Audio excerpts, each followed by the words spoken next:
Lagi di channel Mr. Abdur. Ya, kali ini kita akan membahas mengenai besaran dan satuan ya.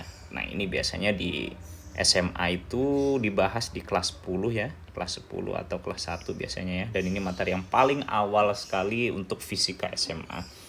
Jadi teman-teman, untuk memudahkan saja ya secara definisi, segala sesuatu yang bisa diukur dan dapat dinyatakan dalam angka dan satuan itu berarti adalah besaran. Nah, jadi besaran itu contohnya massa gitu ya. Gimana kita menyatakan massa? Itu dengan cara menyatakannya melalui angka, misalnya 10 gitu ya. 10 ini adalah angka, kemudian satuannya apa? Kilogram gitu ya.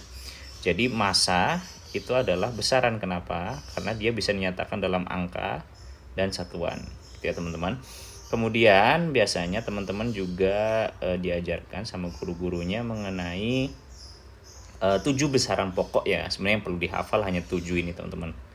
Massa, panjang, waktu, arus, jumlah zat, kemudian intensitas cahaya, kemudian suhu ya.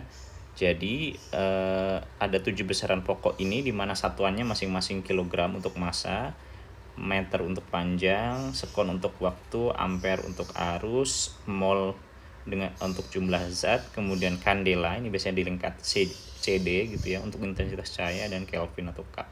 Nah, biasanya dua ini jarang kita temuin sih.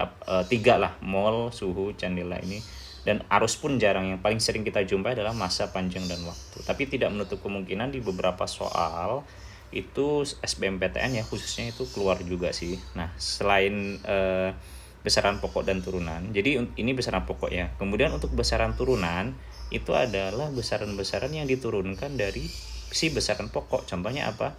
Massa jenis. Nah, massa jenis ini merupakan turunan dari besaran pokok massa dan volume, di mana massa satuannya kilogram, kemudian volume di sini dinyatakan dalam meter kubik. Kalau kita tarik lagi, dia adalah berasal dari besaran pokok yaitu panjang, meter gitu ya. Nah, jadi gampangnya sih besaran turunan itu pasti satuannya disusun dari besaran-besaran pokok gitu. Kemudian teman-teman juga sering menjumpai gitu ya bahwa besaran dan besaran itu dibagi menjadi dua, di mana berdasarkan arah dan nilainya itu ada yang namanya besaran skalar, ada juga yang namanya besaran vektor. Nah, besaran skalar itu biasanya hanya dinyatakan dalam nilai saja, misalnya 10 meter per sekon gitu ya. Kemudian dia kelajuan ya biasanya ya, kemudian jarak tempuh. Nah, kalau vektor itu harus disertai dengan arah, misalnya gaya, kecepatan perpindahan. Nah, gaya misalnya sebuah benda ini dikenai gaya sebesar 10 Newton dengan arah ke kanan gitu ya, atau dari sumbu X dia arahnya ke kanan gitu.